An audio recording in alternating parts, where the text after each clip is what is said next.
Saudari-saudaraku terkasih dalam Tuhan Yesus Kristus,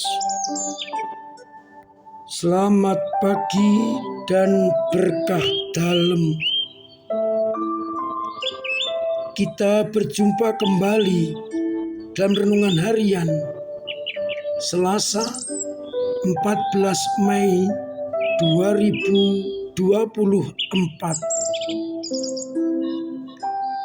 Hari ini gereja mengajak kita untuk merayakan pesta Santo Matias Rasul. Kita semua sudah mengerti riwayatnya. Ia dipilih untuk menggantikan atau menggenapkan bilangan ke-12 rasul yang ditinggalkan oleh Yudas. Bacaan Ekaristi yang akan kita pakai sebagai titik permenungan dikutip dari Kisah Para Rasul yang berbicara soal penggenapan. Matiaslah yang kena undi dan ia ditambahkan kepada bilangan para rasul. Sedangkan dalam bacaan Injil, Yesus menegaskan cinta yang sejati adalah bermodelkan cinta Yesus yang menyerahkan nyawa untuk sahabat-sahabatnya. Dan kita disadarkan bahwa bukan kita yang memilih Allah, tapi Allah lah yang telah memilih kita dan menetapkan agar pergi dan berbuah. Perintahnya sangat tegas. Kasihilah seorang akan yang lain. Saudari-saudaraku terkasih dalam Tuhan Yesus Kristus, dari bacaan-bacaan ini sangat banyak yang bisa kita petik untuk titik permenungan kita. Pergantian untuk memenuhi martabat rasul tidaklah gampang. Syaratnya adalah mereka bersama dengan Yesus,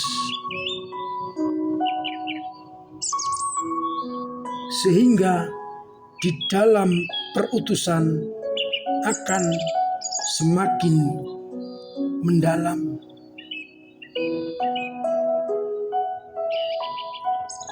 Itu artinya syarat rasul adalah mengenal Yesus dengan sebaik-baiknya.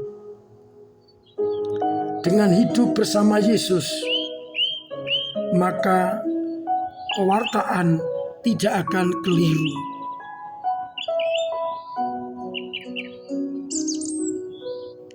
Kita sebagai anak-anak Allah yang diharapkan juga menjadi pewarta. Sudahkah kita tinggal bersama Yesus?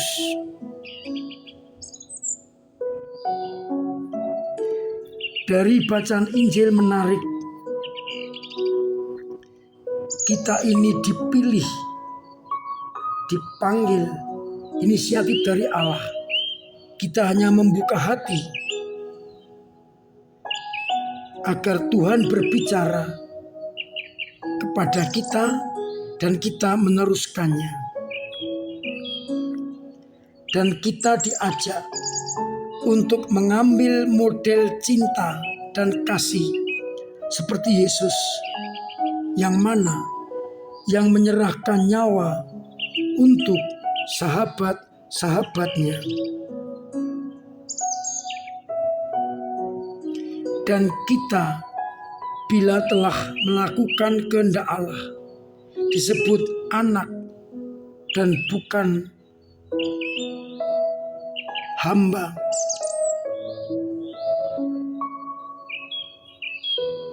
Maka kita diajak bersama-sama untuk hidup mengikuti kehendak Bapa agar kita menjadi anak dan sahabat yang baik.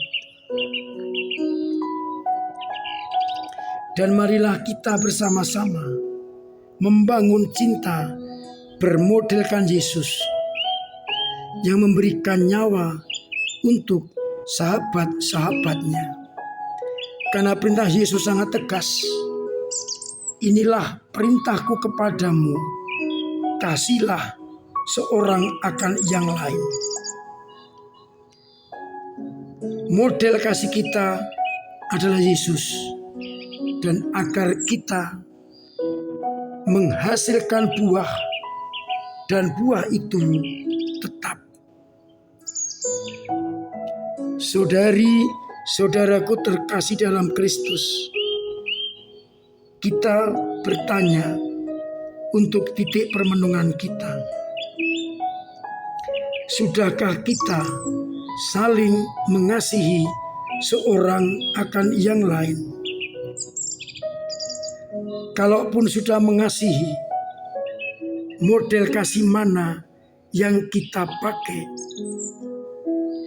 Apakah sudah bermodelkan Yesus yang memberikan diri tanpa pamrih, tanpa pandang bulu,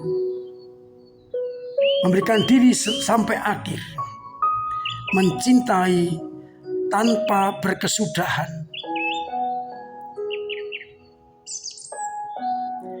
Dan apakah cinta kita sudah menghasilkan buah seperti yang diharapkan oleh Yesus? Buah-buah cinta kasih, buah-buah roh yang kita tunjukkan dalam hidup sehari-hari sebagai perwujudan iman kita. Buah-buah itu merupakan perwujudan dari iman kita. Dan agar kita bisa menjadi pewarta dengan buah-buah itu, hendaknya kita tinggal bersama dengan Yesus. Mudah-mudahan kita semakin mampu untuk menjadi pewarta dengan saling mengasihi, bermodelkan Yesus, menghasilkan buah yang berguna untuk sesama.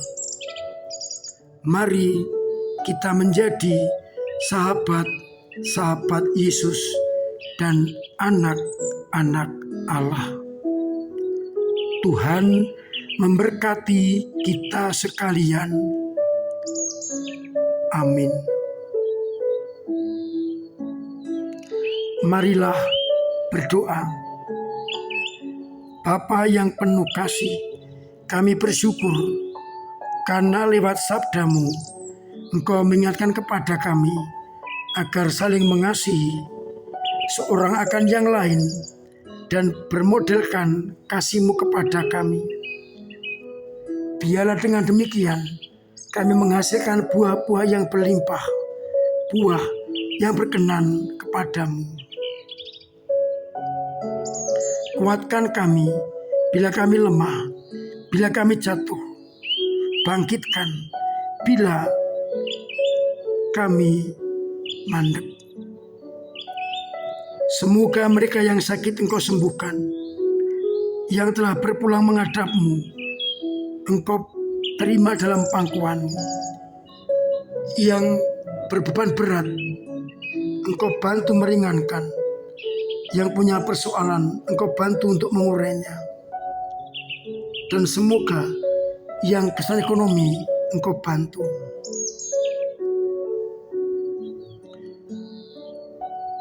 pada bulan Maria ini, saya mengajak kita semua untuk tekun berdoa rosario, devosi kepada Maria, agar semangat Maria menjadi semangat kita.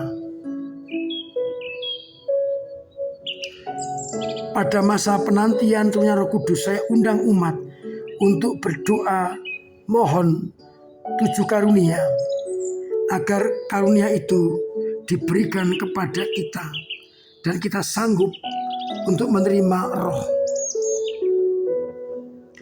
Terima kasih untuk semua kepedulian panjenengan ketika Romo nyaris dari Lewolaga mengetuk hati mencari dana untuk bangunan aula.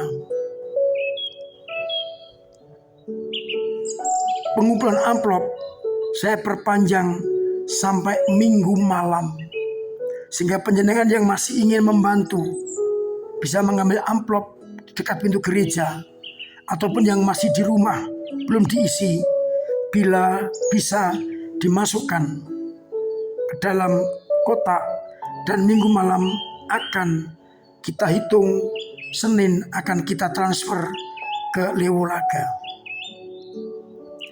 Juga terima kasih atas partisipasi panjenengan dalam membantu gereja dalam berpastoral dengan doa-doa, dengan tenaga dan karya, dan dengan dana. Semoga dengan itu semua gereja semakin mampu untuk hidup mewartakan nama Tuhan. Tetap saya ingatkan untuk memiliki pola hidup sehat. Akhirnya saya mengucapkan selamat pagi, selamat merenungkan, salam sehat, Tuhan memberkati.